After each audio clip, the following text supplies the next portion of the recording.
Welcome to Ask Rich and Ed from Procurement Says No. Woo. We get a lot of listener questions, which we love to answer with insightful views and advice. Ooh, nice. Let's see what questions we've got this time, Ed.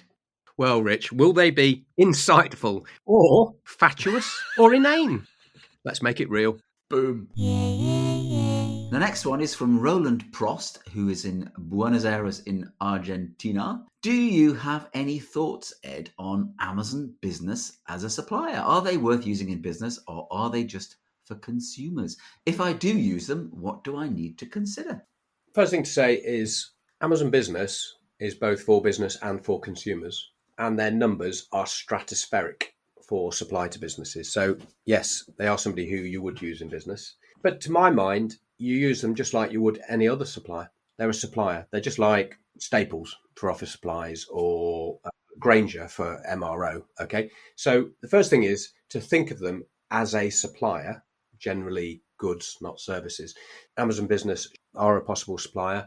They have huge leverage. From what I've seen, they have great pricing because of that sheer leverage. They're also good at things like IT kit, particularly peripherals. Peripherals, yeah.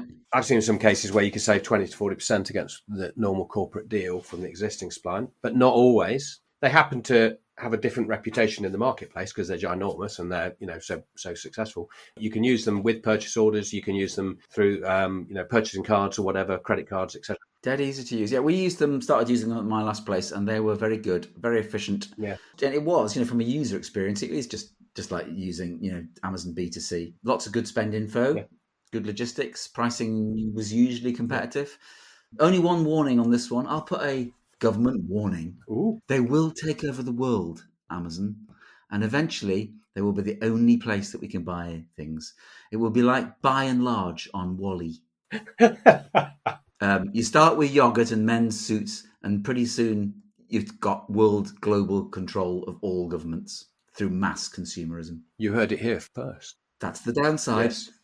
But don't be afraid yet. Next question, Rich. Short one. This is from Vicky Lauder in Nuremberg in Germany. How many suppliers should I have? And what is a good target to aim for? I love these very open-ended questions for you, Rich. Depends, doesn't it? Depends. Yeah.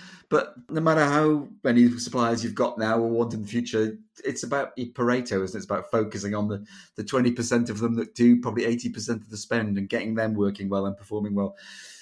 Once upon a time, we were all about supplier rationalization, weren't we? And single sourcing and then single low-cost country sourcing. And then it all went horribly wrong. So, yeah. And everybody started to expand their supplier bases. So I don't think there's a right answer on this. That's just it's not straightforward because you don't know what's going to happen with global supply issues and wars and the next version of COVID. Different categories of different spend require different marketplaces. And I think just if I add to that is understand your market. Yeah.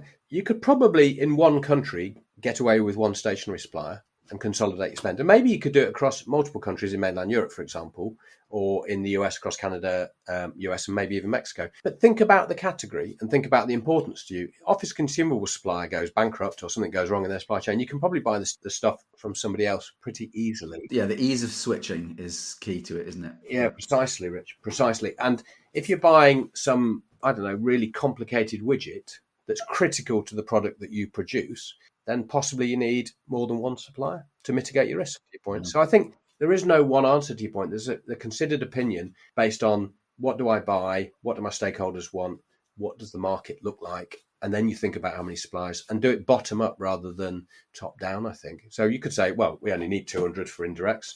Doesn't mean anything, does it? It's just made up. Yeah, made up. Yeah. The answer there is, it depends. Yes. So this is from Mike Arnott in London in the UK. We need to supplement our procurement team. Should we use an interim manager or a consultant? And if a consultant, should we go for Big Four or boutique? Give me a job. Thing is, what do you want? Is this project to bring in a piece of IT software, procurement software, and therefore you want somebody who's done it before? You might want a consultant for something that is sort of transformational or change orientated and where there's a particular functional skill, i.e. they're a procurement systems expert and they've implemented systems before. And I think there's a great benefit of using consultants then. I know consultants are much maligned. Me and you were consultants. We were much maligned every day. Constantly. Yeah, it's awful. But the thing is, as a change agent who's done it before, they're going to do it much quicker. And they know what the answer looks like. They know how to get there. They know the basis of the principles of change management, transformation, etc., project management, all those sort of skills that maybe in a line role you don't necessarily have to do a lot of, or you don't think about a lot because you've got your day job to do. So if it's big sort of broader scope stuff and change stuff, I think consultants make sense. But if it's sourcing activity, it might be better to find a specific interim in who specialises in that particular area, and especially indirects. There's loads of people who've done IT, they've done professional services, they've done FM. It's all they've done all their life, and the same can be true for direct as well, like food ingredients or commodities or energy or packaging. And my view is the Big Four will say they've done it, but I've very rarely seen that the Big Four have got strength in depth at a category level. Yes, they'll be great at data analysis and they'll be great at building business cases and they'll be great at desk research.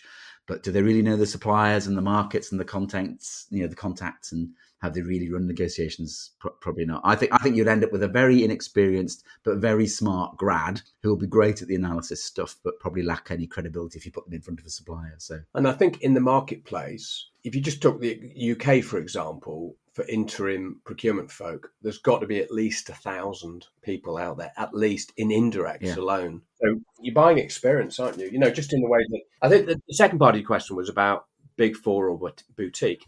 To your point, you're saying Big Four doesn't really work unless it's transformational.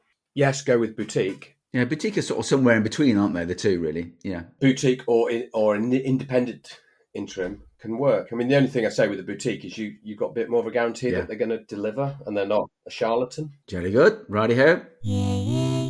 So this is from Milan in Italy. Riccardo Garibaldi asks, which consultancy is the best?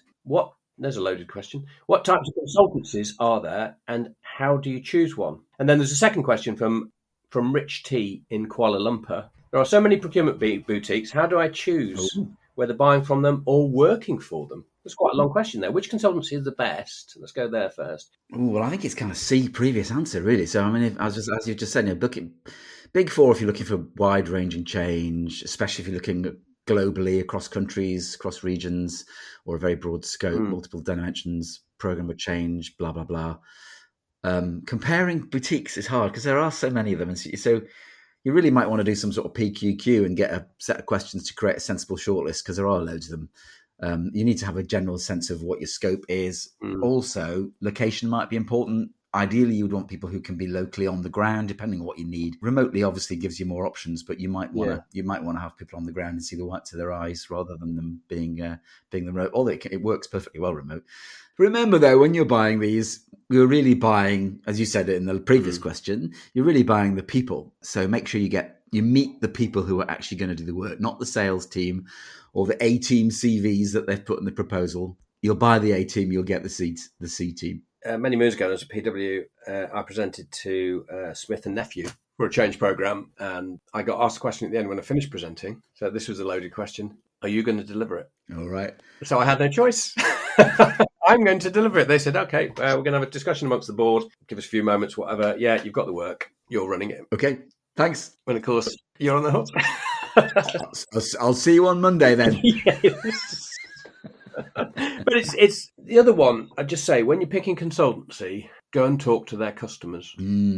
Get citations. That's a biggie because they'll put like 40 logos on a sheet. And you say, right, I want to speak to that one, not the ones that they've picked to their mates and all that sort of stuff. But good idea. Just pick some at random and just go and say, I want a 20-minute chat so I can see what it was like. Yeah, no consultancies are best.